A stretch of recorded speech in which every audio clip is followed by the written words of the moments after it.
सो hi guys, हम फिर से आ गए हैं अपने नए पॉडकास्ट के साथ and today we have podcasted mister Rajesh Kumar Singh ji. He serves as an IAS officer in Ghaziabad development authority और हमने काफ़ी बात करी उनकी पर्सनल लाइफ के बारे में and about his journey from engineer to civil services, now serving from since last 30 years. So it has been a lot of fun to talk with him.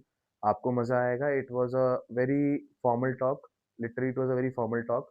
हमने उनके ऑफिस में उनसे पॉडकास्ट किया तो काफ़ी कुछ उनके प्रोफेशन के बारे में, एज अ इंजीनियर उन्होंने क्यों इंजीनियरिंग करियर को क्विट करा and then he started his journey of civil services and then he has done a lot of work on himself and about his experiences while being a district magistrate and other posts. So you will enjoy literally. Be with us and sorry for launching the video late, but do bear with us. Thank you. नमस्कार जी।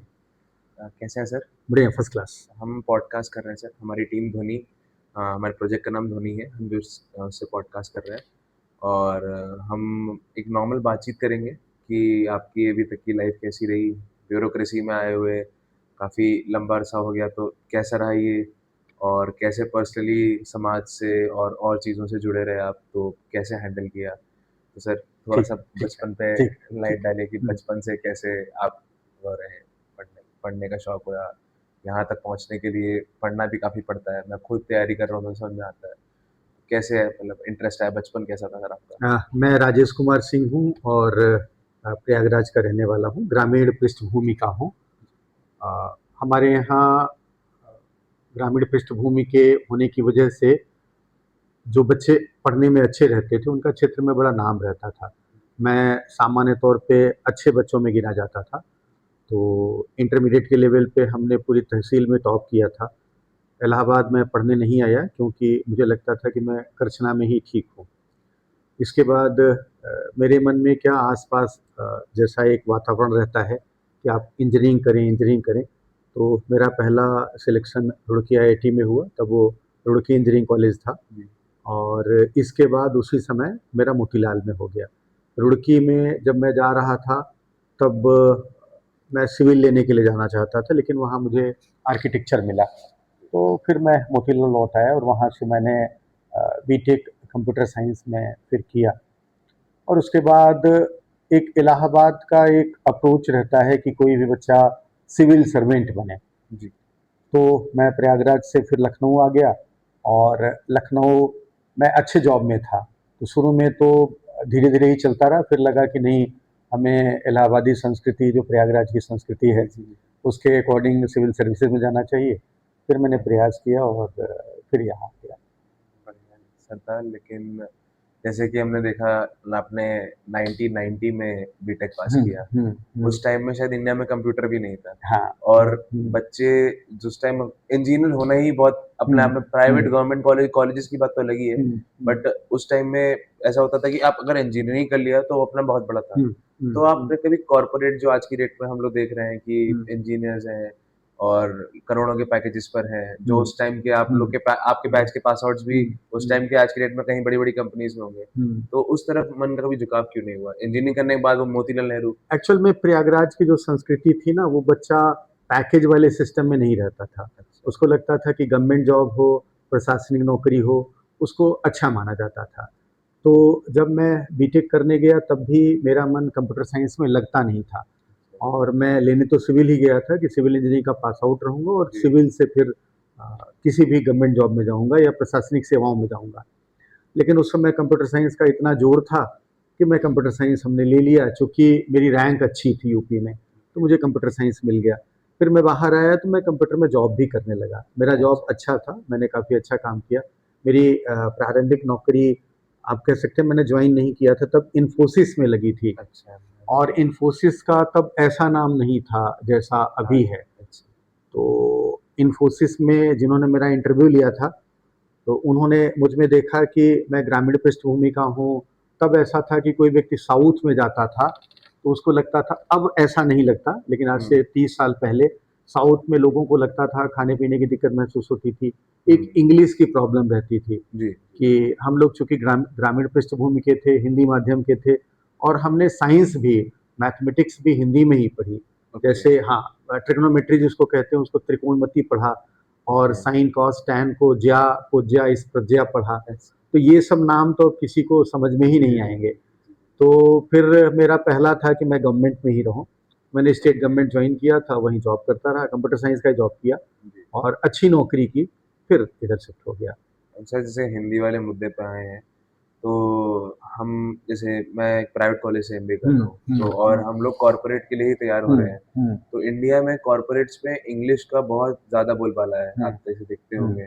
तो मेरा एक दोस्त है अभी, petroleum से, oil and gas से MBA कर रहा है। वो प्रॉपर हिंदी में माध्यम का ही है और इलाहाबाद का ही है, इलाहाबाद सॉरी ईस्टर्न यूपी से, इलाहाबाद के पास ही एक गाँव का है। तो वो हिंदी माध्यम से है और वो यहाँ एमबीए करने आ गया हमारे साथ। अब उसके लिए प्रॉब्लम ये है कि कोई भी कॉर्पोरेट कंपनी उसको नौकरी नहीं देगी अनलेस एंड वो इंग्लिश नहीं बोलता, और प्लस दिक्कत उसको इस चीज़ पे आती है। तो आपका इसकी तरफ क्या, मतलब आप इस फील्ड में हैं, ब्यूरोक्रेसी में हैं, तो कभी ऐसा लगता है कि जो इंग्लिश मीडियम से आए हैं और आप लोग हिंदी मीडियम से गए हैं, तो कोई डिफरेंस रहता है काम करने में या फिर उस चीज़ों का? यूपी में काम करने में तो दिक्कत नहीं है, लेकिन मेरा व्यक्तिगत मानना है कि आपकी इंग्लिश अच्छी होनी चाहिए, इसलिए कि जब आप भारत सरकार में जाते हैं या अभी जो आम व्यवहारिकता में है, कोई भी व्यक्ति पहले जब मुलाकात करता है तो पहले इंग्लिश में ही बात शुरू करता है, फिर अच्छे से अच्छे इंग्लिश बोलने वाले हिंदी में आ जाते हैं। बट यदि हम अच्छी इंग्लिश नहीं बोल पाते तो ये हमारी कमी है। उस बच्चे के लिए मुझे यही कहना है कि भाषा, जैसे उसका माहौल बदलेगा ना, भाषा पर उसका नियंत्रण आ जाएगा। मेरे जो कॉलेज में प्रोफेसर थे, उन्होंने मुझे ये सलाह दिया था कि बेटा, जब मैं भी इंजीनियरिंग में आया था तब मेरी इंग्लिश अच्छी नहीं थी, लेकिन मैंने इधर ध्यान दिया और ध्यान देते देते मेरी इंग्लिश अच्छी हो गई। मैं चूंकि यूपी में ही रह गया और यहाँ पर इंग्लिश की वैसी रिक्वायरमेंट नहीं है, बगैर अंग्रेजी के भी काम चलता है। भारत सरकार में भी मैं जाता हूँ तो मैं देखता हूँ कि आमतौर पे वो प्रारंभ इंग्लिश में करते हैं, लेकिन ये देखते हैं कि आप हिंदी में बात करना चाहते हैं तो हिंदी में बात करते हैं। बाकी सर, जैसे आपने जब सिविल एग्जाम क्रैक करा, तो कैसा आपका पहला दिन आता? मतलब वो दिन तो सबको याद रहता होगा, तो वो कैसा था, घर का माहौल और आगे की लाइफ भी जो हम डिस्कस कर रहे हैं, अगर कि आप एडीएम रहे, सिटी मैजिस्ट्रेट रहे, तो इन सब एक्सपीरियंसेस में कैसा लगता था जब आप एकदम इंजीनियरिंग जॉब से एकदम ही अलग उस डोमेन में आ गए थे? वहाँ मशीन्स पढ़ रहे थे, इंसानों को पढ़ना था, तो कैसा ये जर्नी, ट्रांजिशन कैसा था? जब मैं पहले पहल इंजीनियरिंग में सेलेक्ट हुआ तो आप ये कह सकते हैं कि हमारे क्षेत्र विशेष में हमारा नाम हुआ। जैसे मैं करछना तहसील का था, तो लोगों को लगा, बहुत कम लोगों को लगा कि हाँ, मैं रुड़की आईआईटी में सेलेक्ट हो गया, फिर मोतीलाल में सेलेक्ट हुआ। लेकिन जब मैं इधर एसडीएम बना, तब लगभग पूरे प्रयागराज को या जितने भी लोग हमारे परिचित थे, तो अभी उत्तर प्रदेश में जो माहौल है वो यही है कि यदि आप प्रशासनिक सेवा में आते हैं तो आपको लोग बड़ी सम्मान की नज़र से देखते हैं। दूसरा, पब्लिक लाइफ में भी कहीं आप जा रहे होते हैं और यदि आप बताते हैं कि मैं आईएएस हूँ या पीसीएस हूँ, तो लोग आपको सम्मान के दृष्टि से देखते हैं। दूसरा, जब आप इस नौकरी में आते हैं तो आपके पास करने के लिए ढेर सारे कार्य होते हैं। आप विभिन्न पदों पर रहते हैं, एसडीएम रहते हैं, एडीएम रहते हैं, नगर मजिस्ट्रेट रहते हैं, इवन आप अन्य विभागों में भी, जैसे मैं अभी प्राधिकरण में हूँ, यदि मैं इंजीनियर होता तो अलग अलग विभागों में ना जा पाता। और प्रशासनिक सेवा में रहने की वजह से आपके पास ना काम के अवसर रहते हैं। अब आप कितना करते हैं, नहीं करते हैं, आप पर निर्भर है। जैसे सर काम की बात आती है, जब ब्यूरोक्रेसी, जैसे हम लोग शब्द ब्यूरोक्रेसी जब हमारे दिमाग में आता है तो एक सरकारी ऑफिस दिमाग में होता है, और एक जो लोगों के दिमाग में एक पर्सपेक्टिव है कि सरकारी नौकरी एक आराम की ज़िंदगी है। तो इस पे आपका क्या दृष्टिकोण है कि ऐसा सही में है, या जो करना चाहते हैं उनके लिए है, जो नहीं करना चाहते, जो कुछ ईमानदार लोग भी हैं जो डिपार्टमेंट में लगे हुए हैं, और कुछ करप्ट लोग भी हैं जो लगे हुए हैं। लेकिन जब करप्ट लोग की वजह से ईमानदार लोग का नाम खराब होता है, तो उस चीज़ के ऊपर क्या, मतलब कि मैं पूरा पूछ जानना चाहता हूँ? जी, इसमें इसमें मैं ये बताना चाहता हूँ कि एक है कार्य संस्कृति। तो सामान्य तौर पे व्यक्ति जब सरकारी सेवा में आ जाता है, तो शुरू में तो वो एक्टिव रहता है। धीरे-धीरे उसकी कार्य संस्कृति इन जनरल ऐसी नहीं रहती है। यदि आप किसी काम के लिए आ रहे हों, तो वो आपको बड़ा सकारात्मक रूप से आपको अप्रोच करे। दूसरा, इसमें परिवर्तन ये है कि जब आम आदमी सरकारी कर्मचारी या अधिकारी से मिलता है तो बड़ा साधिकार मिलता है, उसको लगता है कि हम उसी के लिए बने हैं। वहीं जब आप किसी प्राइवेट में जॉब के लिए जाते हैं या प्राइवेट में किसी काम के लिए जाते हैं, तो आपका बिहेवियर थोड़ा विनम्र रहता है। बट आप गवर्नमेंट में आते हैं, हमारे यहाँ आएंगे या किसी भी कार्यालय में आएंगे, तो आप बड़ा अधिकार पूर्वक, बड़ा अपना अधिकार जताते हैं। जी तो दोनों दोनों तरफ ऐसा है, जो काम कराने के लिए आ रहा है और जो काम कर रहा है। मैंने ये बात कई जगह रखी कि गवर्नमेंट में थोड़ा सा वेलकमिंग नेचर नहीं रहता। कोई व्यक्ति मेरे पास आ रहा है, विशेष तौर पे जो पटल सहायक होते हैं, जो छोटे पदों पे, तथाकथित छोटे पदों की बात कर रहा जी हूँ, जी जी जैसे जो क्लर्क है या कोई और है, तो वहाँ पर यदि कोई आता है, हमारे पास कोई आता है, तो हम उसको पहले बैठने के लिए कहेंगे, फिर उसकी जी बात समझेंगे और प्रयास करेंगे कि उसका काम हो जाए। परंतु वही व्यक्ति जब नीचे जाता है, एक जी तो उसका बिहेवियर ऐसा रहता है कि जैसे वो अधिकार पूर्वक अपना काम कराने आया है। जी वहाँ थोड़ा-सा ये समस्या आती है। और आम मानसिकता ये है कि भई सरकार में यदि आप काम कराने आए हैं, तो कुछ खर्च करेंगे तो काम आसानी से हो जाएगा। मेरा अपना अनुभव है, मैं सरकार के विभिन्न विभागों में बगैर परिचय के भी काम कराने गया हूँ। जी यदि आप प्रक्रिया से जाते हैं, आपको कोई समस्या नहीं आती। आप देखिए एयरपोर्ट पे जाते हैं, वहाँ जी सभी एयरलाइंस लगभग प्राइवेट हो गई हैं। हम्म, वो आपको जैसा बताते हैं, आप वैसा करते हैं। जी आप उनसे कोई भी बहस नहीं करते हैं। बट आप हमारे यहाँ आएँगे या किसी सरकारी कार्यालय में आएँगे, तो आप एक पूर्वाग्रह से ग्रसित होकर के आते हैं। जी कुछ लोग, सभी नहीं, जी तो वही थोड़े से लोग ऐसे हैं जिनकी मानसिकता ऐसी होती है। जहाँ तक करप्शन की बात है, वो उतना महत्वपूर्ण इसलिए नहीं है कि सभी व्यक्ति ऐसे नहीं हैं। जी नॉर्मली क्या होता है, किसी का काम यदि गलत है, हम्म, तो वो खुद ही, मेरी अपनी राय ये है और मैंने ये देखा भी है कि जिसका गलत काम होता है वो अप्रोच करता है और वो ज़्यादा लाभान्वित होता है हम्म, बनिस्बत जिस व्यक्ति को वो कुछ ओबलाइज कर रहा है उससे। जी यही आप गवर्नमेंट में छोड़ के प्राइवेट में जाते हैं, तो वहाँ आपको लगता है कि नियम से ही काम होगा जी और हम कुछ भी करेंगे तो ऐसा नहीं हो पाएगा। थोड़ा-सा हमें अभी लोगों को इस तरफ मोटिवेट करना चाहिए कि वही अपनी कार्य संस्कृति में बदलाव करें। और मेरे अपने टारगेट में भी है, मेरा अपना, अगर आप डीपी देखेंगे वहाँ जी पर जी मैंने जी लिख रखा है कि नियम से कार्य हाँ करें हाँ हाँ और दूसरे को भी प्रेरित करें नियम जी से कार्य जी करने के लिए।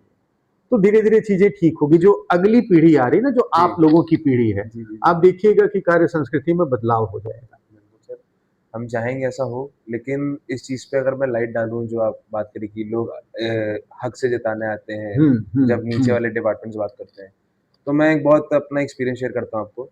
मैं कानपुर के बिजली विभाग के ऑफ़िस में लाइन में लगा था, बिजली के बिल जमा करने क्योंकि ऑनलाइन पोर्टल तब नहीं चल रहा था। वहाँ बिजली विभाग में स्कैम हो गया था, कुछ इंजीनियर्स ने मिलके उन लोगों ने एक वो बनाया था, एक ग्रुप बनाया था और उन्होंने एक फेक वेबसाइट बना के सारे पैसे अपने अंदर कर रहे थे। तो गवर्नमेंट ने उस टाइम पोर्टल बंद कर दिया था कि पोर्टल नहीं चालू, अब ऑफलाइन बिजली के विभाग में ही रिचार्ज होगा। मैं वहाँ खड़ा था, तो वहाँ बहुत लंबी लाइन थी। अब वहाँ क्या हो रहा था कि एक कपड़े के पहनाव से और बात करने के तरीके से इंसान के थोड़ा-सा फाइनेंशियल स्टेटस का पता लगाया जा सकता हुँ, है भारत हुँ, देश में। हुँ, हुँ, हम हुँ, कि हुँ। अगर कोई है तो ठीक-ठाक घर से है तो पता चल जाता है कि हाँ, कैसे है, क्यों है। तो जो-जो ऐसे बैकग्राउंड के लग रहे थे उस लाइन में, वहाँ पे बीच में दलाल जाते थे हुँ, कि आप ₹200 दो, हुँ, जितने का रिचार्ज है वो दो, मैं हुँ, करा के ला रहा हूँ। हुँ, हुँ। अब जब ऐसे सिस्टम अवेलेबल हो जाएँगे और इंसान पे पैसा है और समय वो नहीं देना चाहता वहाँ लाइन में खड़ा होने के लिए। अब जो बेचारा ₹200 नहीं दे सकता, वो तो तब भी लाइन में ही खड़े होके जा रहा है अंदर। तो ये जो सिस्टम बनता है, इसमें कैसे चेंज आ सकता है?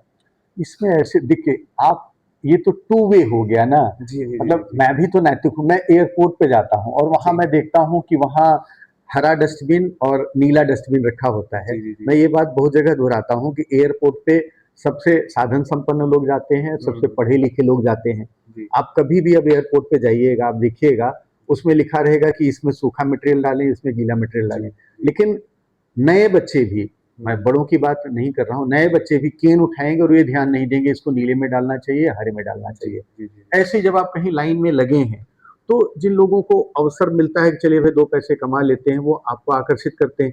जी। तो आपको भी नहीं आकर्षित होना चाहिए। मैं एयरपोर्ट का ही बार-बार एग्ज़ाम्पल इसलिए दे रहा हूँ कि वहाँ जी, लाइन लगी होती है। नॉर्मली मैं प्रयास करता हूँ कि अगले व्यक्ति से 1 मीटर की सुरक्षित दूरी पे रहूँ। जी, लेकिन पिछला व्यक्ति मेरे पीछे ठोकर मारता रहता है या मुझसे टकराता रहता है। जी, यही आप विदेशों में देखेंगे कि खिड़की से कम 2 मीटर 3 मीटर दूर लोग रहते हैं।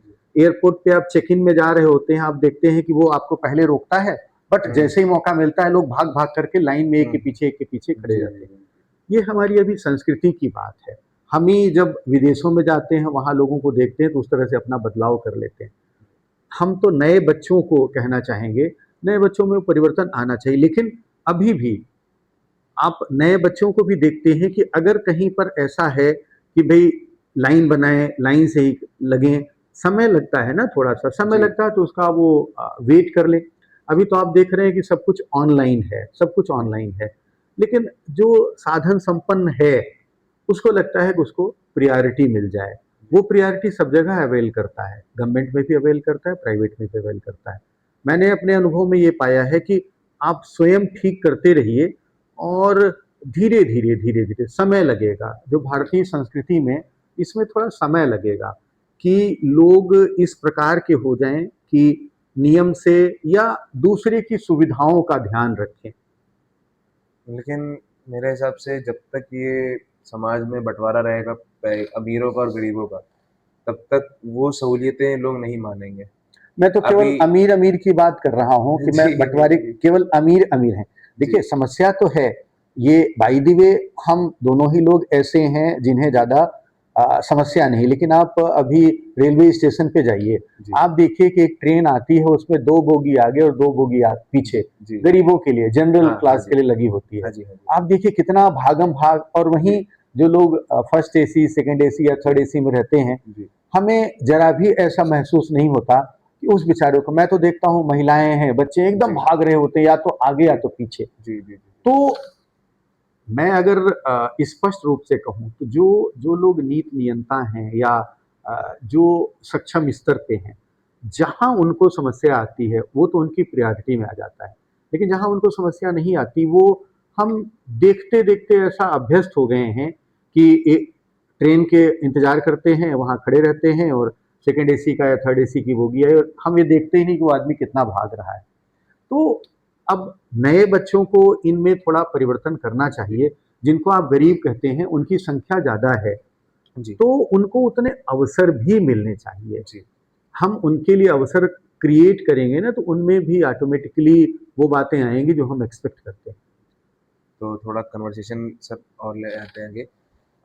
जब आप एडीएम रहे, सिटी मजिस्ट्रेट रहे, आज गाजियाबाद डेवलपमेंट अथॉरिटी में सीनियर हेड, तो इन सब पोस्टों में कई बार ऐसी सिचुएशन आती ज़रूर होगी कि जब समझ में नहीं आता कि अब कैसे होगा। हो जाता है, टाइम के साथ होता है। तो अगर कोई ऐसा एक्सपीरियंस शेयर करने लायक हो तो करें, अगर वो गवर्नमेंट के उससे प्राइवेसी से। एक्सपीरियंस तो ऐसे तुरंत याद नहीं है, लेकिन तमाम समय देखिए, जब आप विशेषज्ञ सेवा में आते हैं, मूल रूप से हम रेवेन्यू अफसर हैं, तो रेवेन्यू का जॉब तो करते रहे, लेकिन जब हम अथॉरिटी में आए तो यहाँ की एक विशेषज्ञ सेवा में आ गए। यहाँ आपको 2-3 महीने का समय लग जाता है कि वास्तव में मास्टर प्लान क्या है, बिल्डिंग बायलॉज क्या है, यहाँ के नियम कैसे हैं। तो तमाम समय ऐसा होता है कि जब आप एकदम नए नए होते हैं और कहीं उच्च अधिकारी को आप ब्रीफ करने जा रहे हैं, अभी तो कोई भी अधिकारी ये करके वहां से छूट प्राप्त कर लेता है कि साहब अभी हम नए नए हैं, बट चैलेंज रहता है। और एक और मेरा अनुभव है कि रेवेन्यू ऑफिशियल्स एक्टिव होता है, बट अथॉरिटीज में जब आप देखते हैं तो उनमें उतना एक्टिवनेस नहीं है। हम यहाँ एग्जाम्पल भी देते हैं कि एज ए एडीएम या एज ए एसडीएम हमने नीचे कोई काम बताया तो फटाफट सेम डे या दूसरे दिन तक वो काम हो जाता है। यहाँ आप वही चीज बताएंगे तो जब तक आप उसको पर्सनली मॉनिटर नहीं करते रहेंगे, तब तक आपने किसी बात को कहा वो नीचे तक जाएगी, और फिर उस उम्मीद से, उस रफ्तार से जैसा आप एक्सपेक्ट कर रहे होंगे वैसा नहीं आएगी। तो ये थोड़ा-सा हमें यहाँ कमी महसूस होती है। मतलब रेवेन्यू ऑफिशियल्स और अथॉरिटेटिव में ये डिफरेंस आता है। हाँ, हाँ, हाँ। जी। बाकी जैसे अभी हम लोग आज पूरा गाजियाबाद चल रहा है, मैं अगर गाजियाबाद शहर जिसमें आप हैं, पूरा गाजियाबाद चल रहा है, लोग आराम से सो रहे हैं, नलों में पानी आ रहा है, सब हो रहा है। लेकिन एक होता है कि जैसे ही नल नहीं खुलता है सप्लाई वाला और नहीं आता, तो सबसे पहले इंसान या तो नगर निगम को एक वो करेगा कि यार आज पानी नहीं चलाया, कोई काम नहीं हो रहा है। तो इस पे प्रकाश डालिए कि जो सब चीज़ चल रही है, धीमे चल रही है बिकॉज़ हमारे पास पॉपुलेशन ज़्यादा है। ये बेसिक सी बात है, हर भारत देश के हर शहर में पॉपुलेशन ज्यादा है, तो चीजें नहीं चल रही है। आप लोग की तरफ से कमी नहीं होती, कमियां हो जाती हैं क्योंकि बीच बीच में आलसी लोग का एक बैच बैठा रहता है, जैसे आपने बताया कि कुछ कुछ होते हैं जो नहीं काम करते। तो इस चीज पे कि लोगों, अगर ये मैसेज लोगों तक पहुंचता है कि हम लोग काम करते हैं, आप लोग तक पहुंचने में देरी हो जाती है, क्योंकि सिस्टम उसी तरीके से चल रहा है। भारत का संविधान जब बना था तो इसी हिसाब से बना था कि सब तक पहुंचे, इसीलिए टाइम लगता है। तो उस चीज प्रकाश डालिए कि कैसे मैनेज ऐसा है, देखिए गवर्नमेंट, जो आम जनता है उनका गवर्नमेंट ऑफिशियल से ज्यादा काम जी पड़ता है, जी जितनी भी आम जनता जी है, जी पानी है, बिजली है, सड़क है, सबसे। जी और हमारी संख्या, मतलब गवर्नमेंट ऑफिशियल की संख्या धीरे धीरे कम होती जा रही है। एक बात और है, वो ये है कि जो नीचे का स्टाफ है उसको हम उस तरह से मोटिवेशनल ट्रेनिंग नहीं कराते हैं। प्राइवेट में आप देखेंगे कि जो आपके रिसोर्सेज हैं उनको वो वॉच करते रहते हैं और उनकी जी ग्रूमिंग करते रहते हैं, जी जी उनके प्रति ये भाव रखते हैं कि साहब इसको हम और अच्छा कैसे करें। हमारे यहाँ अगर कोई लाइनमैन है या कोई पानी की टंकी पे कोई व्यक्ति है, तो बस वो रूटीन वे में सुबह ट्यूबवेल चला देता है, फिर पानी जब ऊपर चढ़ जाता है तो एक राइट टाइम पर उसको खोल देता है। हम उसको कहीं से अलग से ला करके उसके बारे में नहीं सोचते कि उसका अपना स्वयं का जीवन कैसा चल रहा है, उसके बच्चों का जीवन कैसा चल रहा है। तो धीरे धीरे क्या होता है, एक मोनोटोनस जॉब हो जाता है, एक ही प्रकार का जॉब करते करते करते करते जी महीने में एक आध दिन उसके साथ ये हो जाता है कि वो वैसा एक्टिव नहीं रहता है। और यदि कोई मशीन की समस्या हो गई या कोई ऐसी समस्या हो गई तो वो पब्लिक को कम्युनिकेट नहीं कर पाता। बट अब पब्लिक इतनी जागरूक है, उनके नंबर रखती है, जिनको भी सेवा देनी, पर्टिकुलरली अगर आप बिजली विभाग में देखें तो वहाँ जो सब स्टेशन होता है उसका जी जो भी बंदा वहाँ होता है, लोगों के पास उनके नंबर रहते हैं, लोग उनको खटखटाते हैं। अब आप देखिए धीरे धीरे धीरे धीरे धीरे सेवाएं अच्छी ही होती चली जा रही, जी अच्छी ही होती चली जा रही। बट अभी भी मैं कई बड़े लेवल पे गया और मैंने ये बात कही कि अभी भी रोड पर चलते समय, ट्रेन में चलते समय, कहीं पर भी आप देखें कि आम आदमी अपने अपने कर्तव्यों के प्रति वैसा जागरूक नहीं है। उसको अपने अधिकार तो मालूम है, जी जी कर्तव्यों के प्रति अपना जागरूक नहीं है। जी पर्टिकुलरली आप नगर क्षेत्र में आप देखेंगे, उसको गंदगी नहीं फैलानी है, हाँ जी तब भी वो फैलाएगा। आप जी अभी आए होंगे, ऑटो वालों को सड़क पर बेतरतीब नहीं खड़े हाँ होना है, जी बट वो खड़े होंगे। और उन्हें अपना ऑटो साफ सुथरा रखना चाहिए, गाड़ी साफ जी सुथरी जी रखनी जी चाहिए, अपना इन्वायरमेंट साफ सुथरा रखना चाहिए। लेकिन उनके मन में इस बात को हम बार बार जगा ही नहीं रहे हैं कि भाई आप ऐसा करें, ऐसा करें। तो मेरा तो आह्वान ऐसे एनजीओ से रहेगा जी जो बीच बीच में ऐसे जो भी हमारे स्टेक होल्डर्स हैं हम्म उनसे बात करें, उन्हें ट्रेन करें, उनको मोटिवेट करें और उनको रिस्पेक्ट दें कि भाई आपकी वजह से दूसरे को बड़ी असुविधा होती है, तो आप ये परिवर्तन कर लें जिससे आपको सुविधा हो। Thank you sir. पर्टिकुलरली आप रोड पर देखेंगे, ठेले पटरी वाले एकदम सड़क तक आ जाएंगे, या जो दुकानें हैं उनको दुकान के अंदर तक रहना चाहिए या जी जी थोड़ा बाहर कर लें। लेकिन जैसे ही सुबह दुकान खुलेगी, वो मैं तमाम सड़कें देखता हूँ, रात में वो 24 मीटर चौड़ी दिखाई पड़ती हैं और सुबह वही 10 मीटर चौड़ी दिखाई पड़ती हैं। उसमें गवर्नमेंट क्या कर लेगी? उसमें तो केवल लोगों को सोचना होगा ना कि भाई अगर हम अच्छा सामान दे रहे हैं तो लोग हमारे पास आएंगे, हम बाहर तक घेरें या ना घेरें। थैंक यू सर इस चीज़ को बताने के लिए कि लोअर लेवल पे ये दिक्कतें हैं। लेकिन मेरा एक और आपसे सवाल था, मैं मतलब हाँ, आप बिल्कुल खुल के कि पूछिए किसी भी जी, प्रकार का। हाँ। कि जब सीनियर्स, ऐसा होता है कि हम लोग पिक्चरों में देखते हैं कि हम्म। एक आईएएस को एक मंत्री ने एक प्रेशर करा काम हम्म। करने के लिए, हम्म। और वो काम उसको, उसका मन नहीं था, उसका मन हम्म। गवारा नहीं दे रहा था कि हम्म। मैं करूँ ना करूँ, बट कर दिया क्योंकि मेरे एक पॉलिटिकल हेड है, वो ब्यूरोक्रेसी ऐसी काम करती है, पॉलिटिक्स को लोग चूज करते हैं, लो और फिर वो लोग यहाँ ऑर्डर देते हैं और फिर आप लोग काम करते हैं। तो ऐसे एक्सपीरियंसेस में जब मन नहीं मानता तो आप कैसे हैंडल करते हैं? एक जी पुस्तक है डीके मित्तल साहब की, श्रेष्ठ प्रशासन। जी मित्तल साहब शायद डीके मित्तल साहब हैं या आर के मित्तल साहब हैं, श्रेष्ठ प्रशासन करके। जी उन्होंने अपनी पुस्तक में अलग अलग चैप्टर्स डील किए हैं, पत्रकारों से कैसे आपको डील करना चाहिए, राजनीतिज्ञों से कैसे डील करना चाहिए। आप ये तय मानिए कि ये जो डिफरेंस ऑफ ओपिनियन रहता है या झगड़े की स्थिति होती है, दबाव की स्थिति होती है, ये मैन टू मैन डिफर करती है। उस पुस्तक में उन्होंने बड़ा स्पष्ट कहा है कि जो जनप्रतिनिधि है जी उसके अपने स्वयं के कार्य तो मिनिमम होते हैं, जी उसके अपने वो जो कार्य होते हैं जिनका वो प्रतिनिधि चुन करके आया है। जी और जब भी आप किसी जनप्रतिनिधि के पास जाते हैं, मैं जैसे गया, मैं जी, अपना पक्ष उनको बताता हूँ। अपना पक्ष बताते समय मैं उनको कहता हूँ कि साहब ये है, ये है, ये है और अधिकारी इसको नहीं कर रहा है। जी, जी, और ये मैं 1 बार बताता हूँ, 2 बार बताता हूँ और उनके मन में अधिकारी के प्रति एक ऐसा भाव क्रिएट कर देता हूँ कि साहब अधिकारी जानबूझकर इस काम को नहीं कर रहा है। अच्छा, सर ने उसमें ये लिखा था कि यदि किसी भी जनप्रतिनिधि का फ़ोन आए, आप फ़ोन पर उनको कतई मना ना करें।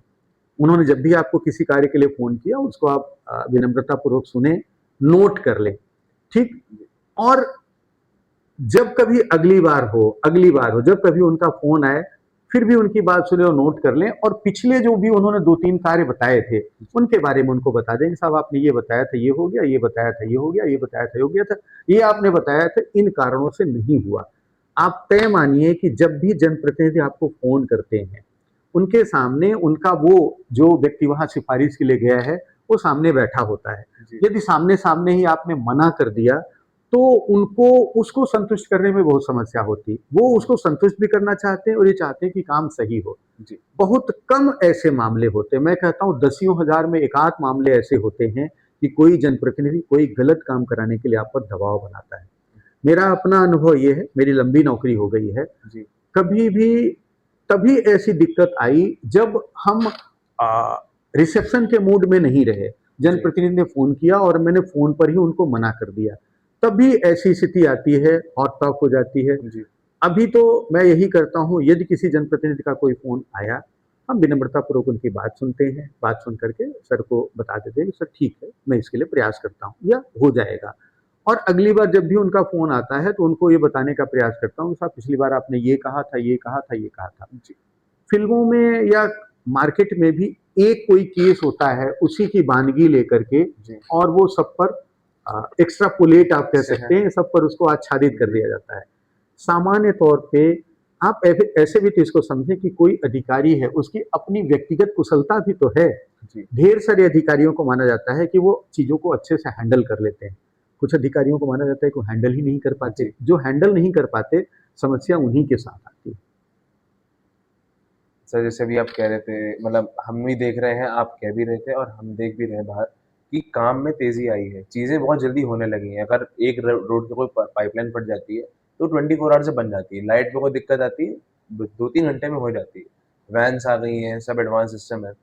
इसके लिए कहीं न कहीं बहुत ज़्यादा सोशल मीडिया ज़िम्मेदार माना गया है। जी, कि सोशल मीडिया पे, ट्विटर पे अब एक्स प्लेटफ़ॉर्म हो गया वो, इंस्टाग्राम पे पेजेज़ बना रखे हैं। मैं कानपुर शहर से मैं मेरा स्कूलिंग वगैरह बचपन मेरा कानपुर बीता है। मैं मैनपुरी ज़िले से बिलॉन्ग करता हूँ, पैतृक तरीके से बट मैं कानपुर में पला-बड़ा। तो वहाँ पे जो अभी मैं एक्स प्लेटफ़ॉर्म पे फ़ॉलो करता हूँ आगे चैनल, तो लोग वहाँ पे कंप्लेंट लिखते हैं। तो कंप्लेंट लिखी, उसका रिप्लाई देने बैठे हैं और रिप्लाई के लिए वैन्स आ गई, सब आ गया है। तो सोशल मीडिया से जो ये पॉज़िटिव चेंज आ रहा है इस चीज़ पे थोड़ा आप बताएँ कि आप लोग कैसे हैंडल करते हैं सोशल मीडिया पोस्ट आते हैं? या आप लोग पे जब पोस्ट आता है तो आप लोग क्या सोचते हैं? या आप लोग पे दबाव होता है कि नहीं पब्लिक में जा रहा है तो सोच तुरंत सॉल्व करना है? इस चीज़ के ऊपर थोड़ा लाइट अब डालिए। मैं अगर जीडीए की बात करूँ, जीडीए में एक हेल्पलाइन करके एक अलग डिपार्टमेंट है। जी, वो क्या करता है, ट्विटर पर किसी भी सोशल मीडिया अकाउंट पे जो जीडीए के ऑफ़िशियल सोशल मीडिया अकाउंट हैं, जी, उनको वो दिन भर स्क्रॉलिंग करता रहता है। वहाँ जो भी प्रॉब्लम आई है, उसको वो उठाते हैं और हेल्पलाइन करके हमारा एक ग्रुप है, जी, एक पूरा सॉफ्टवेयर है, उसमें डाल देते हैं। तो जब ट्विटर पे कोई प्रॉब्लम आई है, उसको वो जो एक पूरा-पूरा सेल बैठा हुआ है, जी, उसको उठाता है और कंसर्न को भेज देता है। कंसर्न उसको सेम डे उसका आंसर करता है और ये जो हमारा ग्रुप है, जो कार्यालय है, वो इसको पैरेलली वहाँ अपडेट कर देता है। तो ये बड़ा अच्छा टू वे कम्युनिकेशन है। इस टू वे कम्युनिकेशन में आम जनता को भी राहत है और जी। कार्यालय को भी राहत है। धन्यवाद सर। आप भी बिज़ी होंगे, तो मैं जी, आपसे एक लास्ट क्वेश्चन पे हम कॉल क्लोज़ करते हैं कॉल हमारी। अ, अगर मैं जैसे मैं एक एमबीए कर रहा हूँ और अभी करंटली कॉलेज में हूँ और उसके अलावा मैं सिविल सर्विसेज़ में भी इंटरेस्टेड हूँ, तो मेरे जैसे यूथ है, उसके लिए क्या मैसेज है? 2 तरीके की यूथ के लिए है। एक जो गाँव में है या जो शहर में भी है, लेकिन लाइफ़ को लेके सीरियस है और आप गाज़ियाबाद में रह रहे हैं, नोएडा वगैरह के बच्चे देखते होंगे, तो एक अलग ही लेवल का क्राउड है जो कि अलग-अलग चीज़ों में, शराब और चीज़ों में लगा हुआ है और उसको दुनिया से मतलब नहीं है। इन दोनों ग्रुप्स के लिए एक क्या मैसेज है? बस। देखिए मैं अब उम्रदराज हो गया हूँ, 50 जी, प्लस हूँ जी, और जैसे बचपन में कहा जाता था कि मेहनत करेंगे तो सफलता होगी। जी। इस उम्र तक आते-आते हमने देखा कि यदि आप सिंसियर हैं और मेहनत करते हैं, तो आप अवश्य सफल हो जाएँगे। सफल होने का जी। मतलब आपको एक अच्छा जॉब मिल जाएगा या जी। आपकी जो आर्थिक स्थिति है वो अच्छी हो जाएगी। सामान्य तौर पे ना जो बच्चा है वो फ़ोकस्ड नहीं होता या उस प्रकार से मेहनत नहीं करता। तो मैं तो बच्चों का या सभी का आह्वान करता हूँ कि किसी न किसी को, वो जो भी सफल व्यक्ति है या जो उनके नियर एंड डियर में ऐसा व्यक्ति है जो उनको एजुकेट कर सके, परामर्श दे सके, डायरेक्शन दे सके, उनसे वो डायरेक्शन ले लें, बट डायरेक्शन लेने के बाद उस पर मेहनत ज़रूर करें। जी। सामान्य तौर पे आम बच्चा, जो लोग सफल नहीं होते ना, जी। वो वाक़ई मेहनत भी नहीं करते। मेरा 100% दावा है, 100% एकदम ठोक के दावा है कि जी। मुश्किल से 2 साल मेहनत कर लें आप, मुश्किल से, किसी भी डायरेक्शन में, किसी भी डायरेक्शन में, जी। जी। तो 100% आप सफल हो जाएँगे। बहुत कम केसेस ऐसे होते हैं कि मेहनत करने के बावजूद, अब जैसे कोई भी बच्चा सिविल सर्विसेज की तैयारी कर रहा है, जी। तो वहाँ तो 2 लाख बच्चे हैं, उसमें 1000 बच्चे को सेलेक्ट होना है। जी। जी। नेचुरली आप मतलब सभी लोग वहाँ सेलेक्ट नहीं हो जाएँगे, जी। लेकिन जो आपकी मेहनत है, वो कहीं न कहीं आपको पे करेगी। आप एक समय तक तैयारी कर लें, आप देखें, और वो भी आपने चूज़ किया है ना, चूँकि जी। वहाँ वैकेंसी कम है, संख्या ज़्यादा जी। है, तो वहाँ ऐसा नहीं है कि आप मेहनत करेंगे तो सफल हो जाएँगे। जी। बट यदि आपने मेहनत की है, आपने एक अच्छे लेवल की कुशलता प्राप्त कर ली है, तो एक सही समय पे वहाँ एग्ज़िट होने की आवश्यकता है। जी। जो लोग लंबे समय तक तैयारी करते रहते हैं, थक जाते हैं, फिर एग्ज़िट करते हैं, तो वो सफल नहीं होते। बट 2 बार, 3 बार, 4 बार के अटेम्प्ट में आपको आइडिया लग जाता है कि आप कहाँ जाएँगे, तो आपको उसे एग्ज़िट करके फिर नए एवेन्यूज़ खोजने चाहिए। मेरा 100% दावा है, आप इसको लिख के रख लें, जी। यदि आप मेहनत करेंगे और सिंसियर होंगे, 100% सफल हो जाएँगे। और सर जैसे भगवान ने एक मतलब एक ऐसे घर में ही पैदा कर दिया उन बच्चों को, जो मैंने अब दूसरे क्राउड की बात हाँ, करी, जो हाँ। अलग-अलग चीज़ों में लगा है, गाड़ियाँ और इन सब चीज़ों में लगा है। तो उनको अगर आप बोलना चाहेंगे कि सही रास्ते पे आना है, तो क्या ऐसा देखें या क्या ऐसा करें, कि उन लोग को लगे कि हाँ, लाइफ़ इसके अलावा भी बहुत कुछ है लाइफ़ में? सामान्य तौर पे इसमें ना वॉच उनको करना होगा, जैसे उनके पिताजी, माताजी या उनका कोई ऐसा सदस्य जिसकी बात वो बच्चा मानता हो। जी। तो बच्चे को मतलब डायरेक्शन लेस है। कोई भी, ये ज़िम्मेदारी उनके बड़ों की है कि बुला के समझाएँ कि बेटे बड़ी जल्दी उम्र बीत जाएगी आपकी, जी। और लाइफ़ एक ही है, बार-बार ये लाइफ़ नहीं मिलेगी। आप जो कर रहे हैं, इससे आपकी आगे रोज़ी-रोटी है, आपकी समस्या। बट हम ये भी देख रहे हैं कि अब सभी लोग सफल हैं। जी। केवल ऐसा नहीं कि केवल आप पढ़ाई करके ही सफल हो रहे हैं। जो जी। लोग जी। जी। प्रॉपर्टी का काम कर रहे हैं, जो कॉन्ट्रैक्ट कॉन्ट्रैक्ट ठेकेदार हैं कहीं पे, जी। सभी लोग सफल हो रहे हैं। जी। तो सफलता मैक्सिमम लोगों को मिल रही है, केवल वे लोग असफल हैं जो कुछ भी नहीं करना चाहते। चलिए सर, धन्यवाद बहुत-बहुत सर। धन्यवाद, थैंक बहुत-बहुत यू। धन्यवाद।